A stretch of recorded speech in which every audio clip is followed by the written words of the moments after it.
Kasra, first of all, this show just keeps getting better and better. I love Loki season 2, and your work through Loki season 1 and 2 as production designer, top notch, my man. This is the one of the best looking shows in terms of production design I have seen in the MCU. But we have so much to talk about because so many things happened in episode 3. Now, Dox's bombing didn't work. The branches that were pruned are growing back, as Obi explains.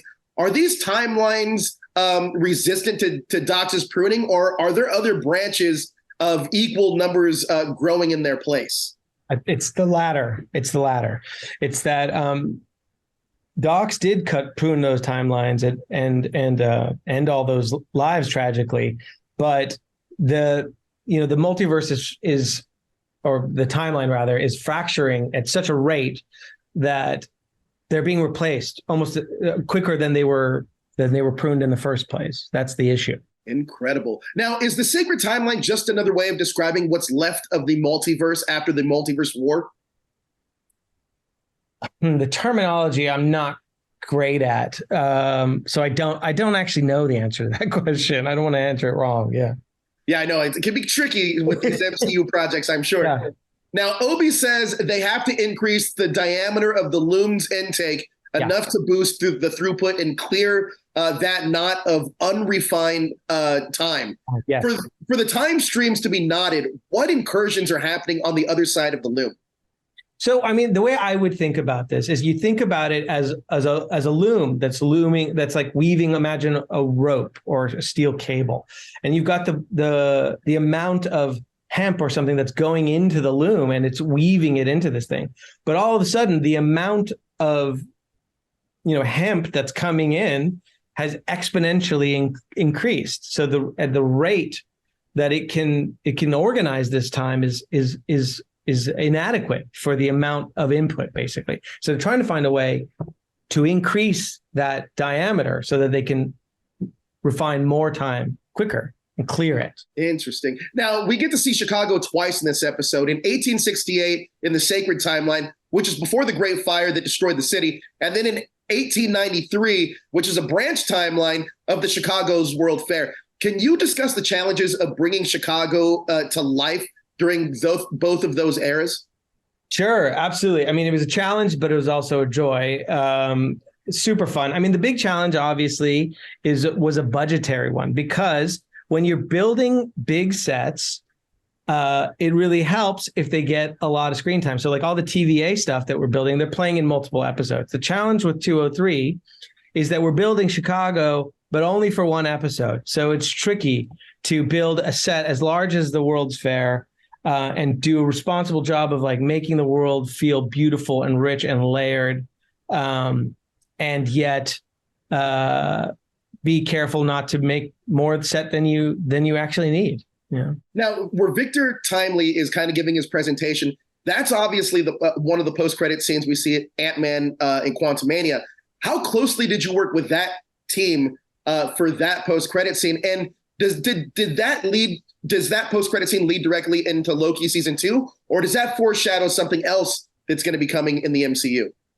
Well, what I can tell you is that we shot this before there was any decision to use it as a post-credit scene. That decision came later. Gotcha. Now, I got to talk about Jonathan Majors because his performance is brilliant as Victor Timely. Could you talk about some of the nuances he added to the character and working with Jonathan to create Victor Timely? Absolutely. I mean, there was a huge amount of invention and specificity that Jonathan brought to building out this role. The exact nature of his quirkiness, the embodiment of someone who is at once so brilliant that they're operating like 7 levels above normal people, but then the awkwardness that comes as a result of that in terms of how they interact on a more basic level. And the combination of confidence in his brilliance and his technical knowledge, but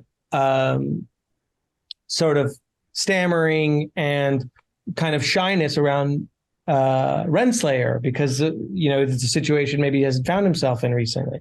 And then also we wanted to include, wanted to acknowledge the fact that this is a Black man in the late 19th century in America who's trying to be an inventor, who's trying to be a business person, and that's probably a hostile environment. I mean, this is the very nature of the fact that he's giving this presentation in the Hofbrau of the Midway instead of in the machine hall of the White City, which is next door, is probably due to that he probably wouldn't let him into that one.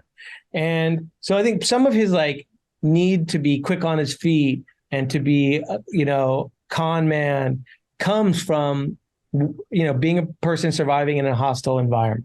And on top of that, I think also it's the con man part of it is also informed by the fact that his ideas are so advanced that they exceed what's capable with the materials and the technology he's working with in the late 19th century. So he's sort of having to he's not conning anybody in that these ideas are all valid, but his ability to execute them is limited in the era.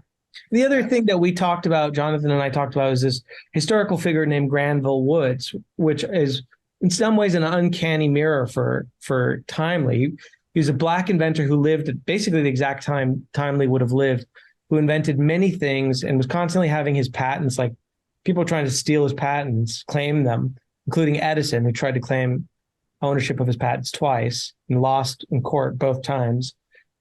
So there was that we wanted to get that element in there because that's just if you have a figure like this in this moment in time in history, that he would be facing those challenges. Absolutely. Now, switching gears for a second, much like Sylvie being Loki's variant, many believe that Renslayer could be a variant of He Who Remains. What are your opinions on that theory? I don't know about that. We're going to have to wait and see on that. Yeah. So there's a barricaded region of the Citadel. There's a barricaded region of the Citadel. It was designed in the blueprints by you. What's behind that Citadel, that part of the Citadel? Well, it's not. Is it barricaded or is it collapsed? It looks collapsed. It's collapsed, right? So I think it's collapsed. And as to what's behind there, we're going to have to see. Have we seen your favorite variant of Kang yet in the MCU? Oh, I'm obviously biased, but my favorite I think is Victor Timely. I think he's super charming, funny, and incredibly nuanced character. I love Miss Minutes in this episode. She is quite terrifying. I'm not going to lie to you. Miss Minutes tells Renslayer, when he's back where he belongs atop the TVA, you and I will be right by his side. Is that a sincere promise from Miss Minutes to Renslayer? You're going to have to watch. You're going to have to watch it. Well, let me ask you this. There's a fun Easter egg with Balder the Brave in there, and we've seen concept art with Daniel Craig as Balder by Daryl Warner at Marvel. Was this a nod to Balder the Brave that we never got to see in Doctor Strange Multiverse of Madness? No, it was not. It was what that is about this. First of all, it's about the joke that you would expect that if you got Odin and Thor, that you would expect the third statue would be Loki, but it isn't. But it's also about using this as an opportunity to remind Loki and the audience that Loki's not just somebody who works at the TVA, but that he's a god, that he comes from that stock and that he has that power within him. And then finally, also, I would be remiss if I didn't say that, like, the midway of the Chicago World's Fair was basically they brought all these different cultures from around the world and they created pavilions for them. And the truth of the matter is they're pretty reductive and downright racist at times. So I wanted to kind of acknowledge this notion that, like, we have Loki say that it's you can't distill an entire culture down to a diorama. So, like, wanted to acknowledge that in there. Yeah. Now, Miss Minutes is a different representation of AI that we see in the MCU. We've had Jarvis and Ultron, but this is a more vindictive AI with Miss Minutes. What did you want to explore with the character this season? And can you talk about her connection to He Who Remains? Sure. I mean, what I can tell you is that this is just my opinion, that, like, Miss Minutes is maybe more human in some ways than those AIs.